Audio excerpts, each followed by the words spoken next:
Hey everyone, I just wanted to go over some commonly used terms and phrases in regards to, I guess, the stock market investing. Yeah, just kind of, it's always good to you hear something like this and you pretend like you know what it means, but really you have no idea. Um, so yeah, let me just get right on into it. I mean, the first one is kind of a common one, bull market. I mean, most people they have an idea what a bull market is. I think you should know, you should have a good understanding of, I guess because the bull, what is it exactly? I guess because the bull kind of fights up. That's the idea. But yeah, it's just when a bull market is when a market is on the rise and where the conditions of the economy are generally favorable. So yeah, that's all a bull market is. It's just the the market going up. I mean, yeah, it could also be a bull run for a specific stock. If it's having a bull run, it's going up a lot. But yeah, that's the general idea of the bull is it's going up because the bulls fight up. Then the opposite of the bull market, that would be a bear market, where it's a general decline in the stock market over a period of time. It includes a transition from high investor optimism to widespread investor fear. Yep. So basically, when the market turns into bear market, it's investor fear. Um, right. But yeah, again, the bear market, it could be a bear trend in a stock when it's going down. But yeah, I guess the phrase from that is, you can kind of see here on this photo right here, the bear's kind of down, the bull's up. I mean, I guess the idea is the bears fight down. I think it's my best understanding. But yeah, that's the difference between a bull market and a bear market, right? The bulls go up, the bear goes down.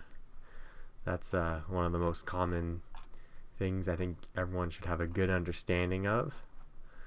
Another commonly used term could be hodl, kind of more of a slang thing. It originated from I think, I don't know, it was Reddit.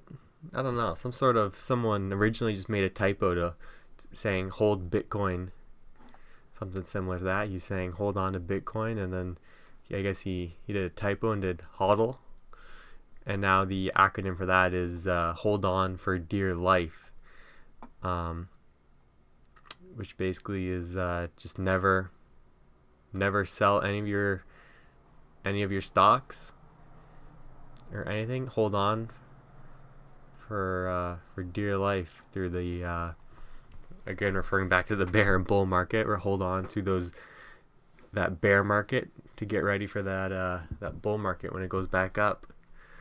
Yeah, but obviously it's a good strategy.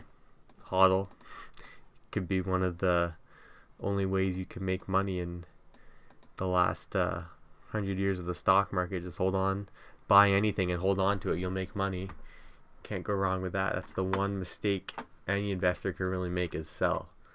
Unless a company's going gonna go bankrupt or something. I mean, it's always gonna go back up, right? But yeah. Anyways, another term you could refer to is don't try to catch a falling knife. This is kind of interesting. It's I guess in sure, we'll refer back to the bear market again just to keep that in your head.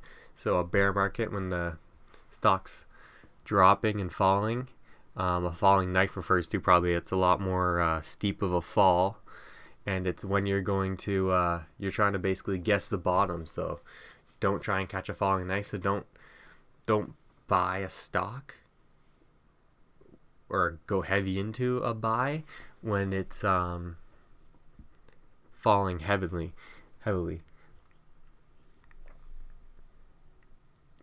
which is the reasoning behind that. The falling knife, it's just dangerous since it's risky. It's hard to tell where that stock's going to bottom, and if you're buying, if there's further downside to that, I mean, you're best to wait for a clear sign of reversal. That's the best way to know when to enter in on a stock, is after it's dropped, and you need to look for the signs of reversal. Looking for those bearish trade signals. Here's a commonly kind of clear little phrase that people use: buy low, sell high. That's like, pretty basic stock terminology. Buy the stock when it drops and then sell when it goes back up. Yeah, I mean, the only thing you can run into with this is when, like, again, with a falling knife, how low do you buy, right? I mean, it's always, you gotta find those market trends to figure out when you're gonna buy in and where that reversal is gonna be, and if you can buy in right before that reversal. Another commonly used term, short squeeze. Yeah, kind of oh yeah, for sure. Short squeeze stocks have been top performers in 2021. If you're not familiar with what a short squeeze is, then you just take a look at GameStop stock, or AMC. Those are an example of a short squeeze. And what it really is it's a significant number of short sellers are forced to cover or exit their positions by buying shares of the stock. So what it is something like, I guess, GameStop. You saw that in the 1 year. I mean, GameStop was doing terrible, $15, $12, and the pandemic brought them all the way down to $4, and then all of a sudden it went up to $20, and then that was December 31st, January 8th, and then all of a sudden in January went in at $20 all the way to topped up at $347. So that's a short squeeze. So the reason what happened there is that there were so many short sellers, the big institutional investors, they were all shorting GameStop. They knew it was going out of business, it wasn't doing well.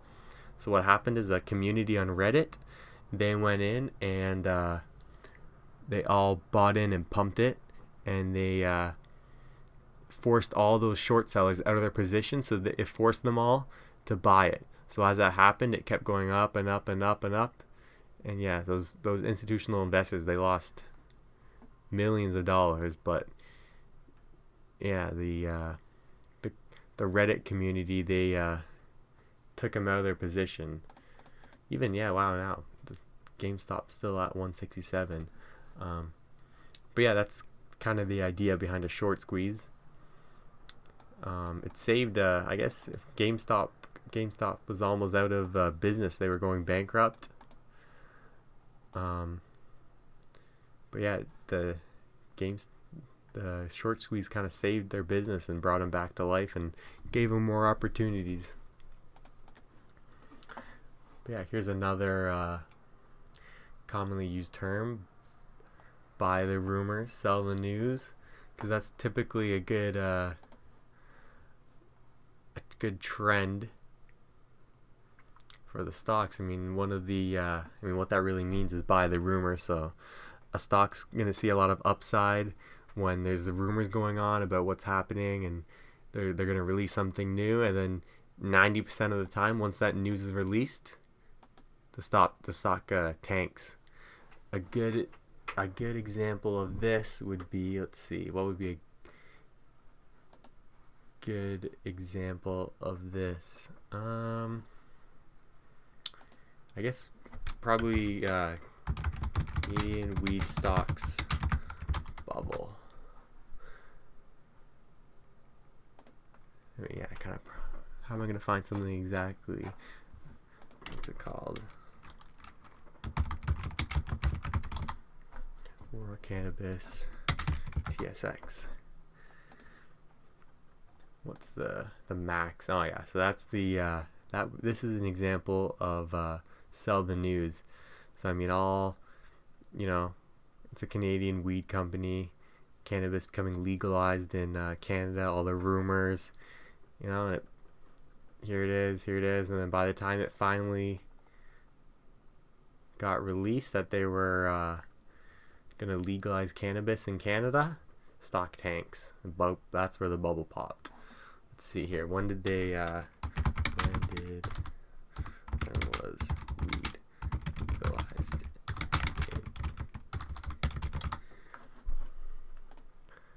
October 17th, 2018. Okay, so I mean, yeah. October, oof. Right. October, yeah, 18, 19, it peaked at 156. The next couple of days, it dropped all the way to $94. There was still, it went a little back up, bit up, and then yeah, tanked. And I don't think those marijuana stocks will ever be the same. But yeah, that's kind of interesting terminology there. The buy the rumor, sell the news. That's probably your best bet, is you can find something that there's a rumor going on and there's going to be a lot of upside. And then if you can sell off before that news is released, it's a good strategy to make some money. This one, I mean, the sell the rumor, buy the news. You're probably better to short the news. I don't know about this one, but there is what is it with this one? I've heard, I mean,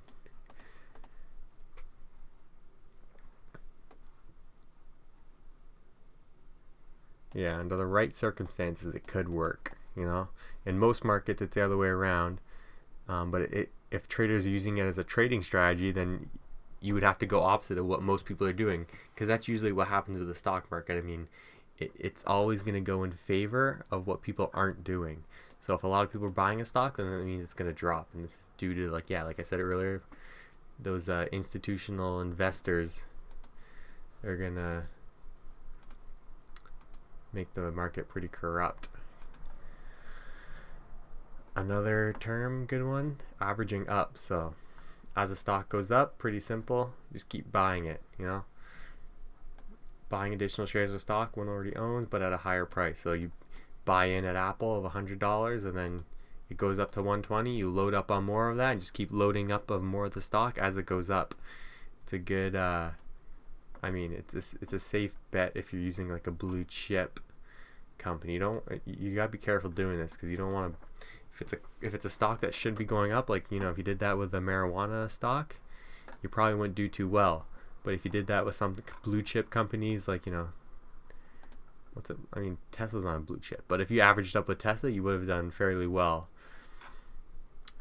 with those profits, considering the upside it's had. Waiting for a pullback. Yeah, this is a mistake a lot of people have made in the last existence of the stock market. They always feel like there's going to be a pullback, right? So should you invest now or wait for a pullback? That's the thing. The problem with that is you don't know how much upside there's going to be before that pullback, right? So I mean, sure, the market has crashed before, but if you're going to try and time that crash and try buying right back at the bottom, you're probably best to just buy in whenever and just hold on, right? Because to time that pullback, I mean, if you look at like the overall performance of the S&P 500, S&P 500 index, let's see.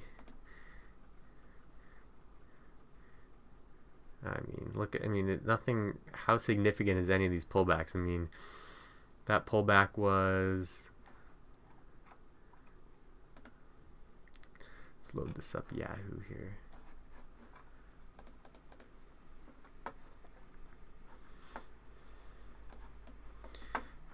I don't know, I'm not just pulling up my trading view. I don't want to set that all up right now. No, but still, this is only going back. Actually, oh wow, no, 1930s. It still took a long time to get back. How long is that? How come I can't zoom out anymore?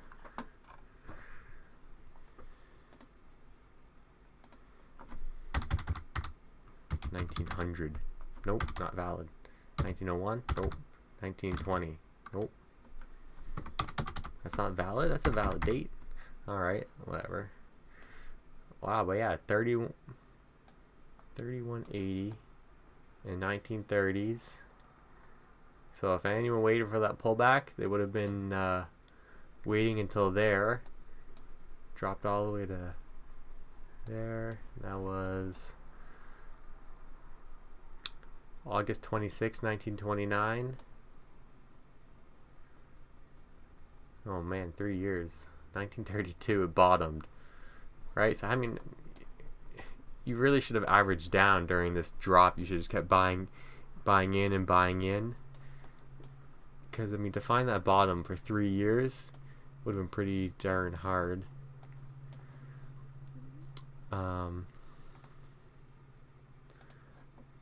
But yeah, that's the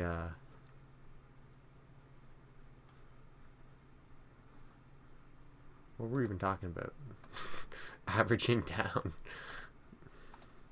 No, buy the rumor, sell the news.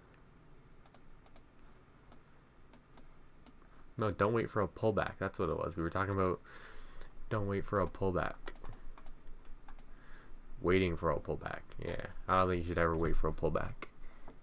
I mean, it's possible, but that 1929 crash is going to be hard to replicate, I think, with the I could never see the those federal governments allowing that to happen, and especially in these times, you know.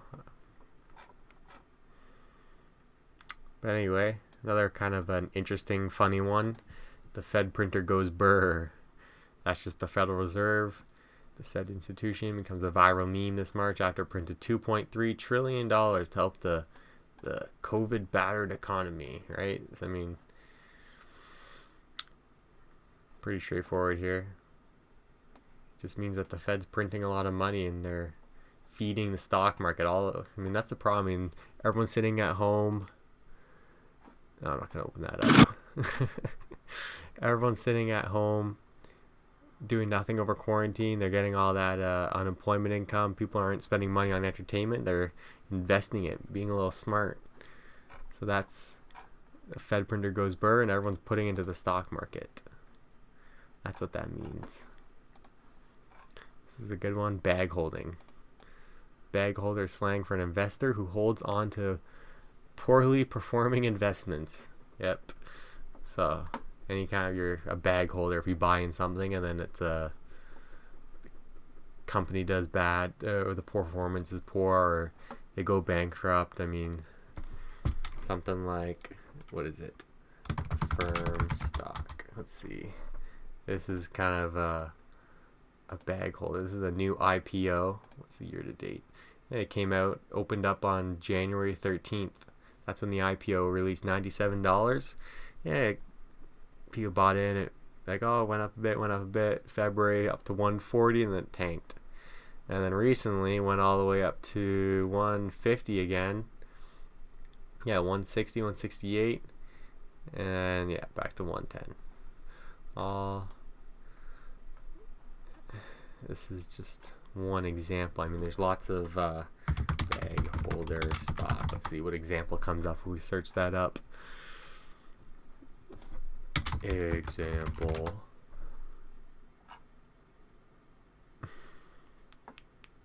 I mean, yeah, sure, Tesla. I mean, I'd say Tesla. I could see that being a bag holder stock. Right now, it's not doing too well. I mean, doing well, but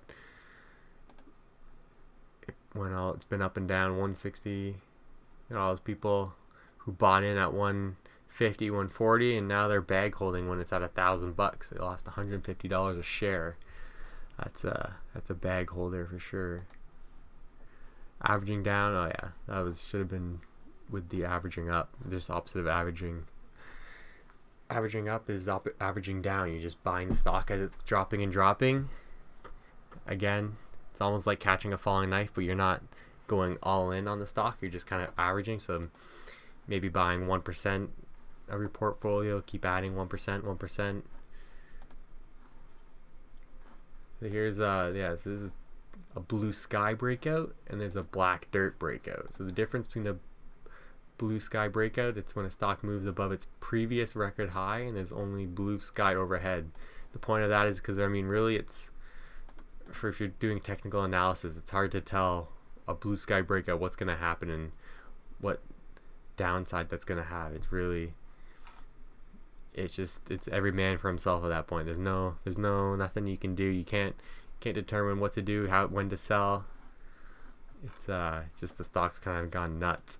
And then opposite of that, black dirt breakouts, same thing. You can't catch a falling knife. How are you gonna figure out when to is this even a term? It's not really much coming up online for that. But yeah, black dirt breakout. It's just the opposite of blue sky. So I mean, the stock tanks, and where is it gonna stop, right?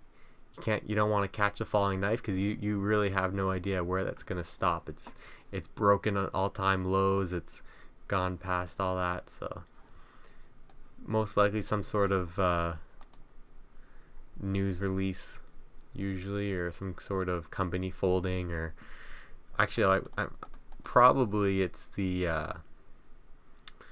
when they file for bankruptcy. It's probably I'm guessing one of those typical black dirt breakouts. But yeah, anyways, those are just some kind of neat terms. I mean, if you want to learn about buying stocks and stuff like that, and investing in the stock market, or even crypto, stuff like that, it's always good terminology. These are just kind of some fun terminologies to know, and if you overhear them, at least you have an idea what someone's talking about. You don't want to have a conversation with someone and they mention a short squeeze, or even bull bear market. That's like the most common one. People talking about bull in the bear market. You want to understand and know what that means. But anyways, yeah, just kind of a brief video on these stock terminologies. All right, so have a good rest of your day, and thanks for watching.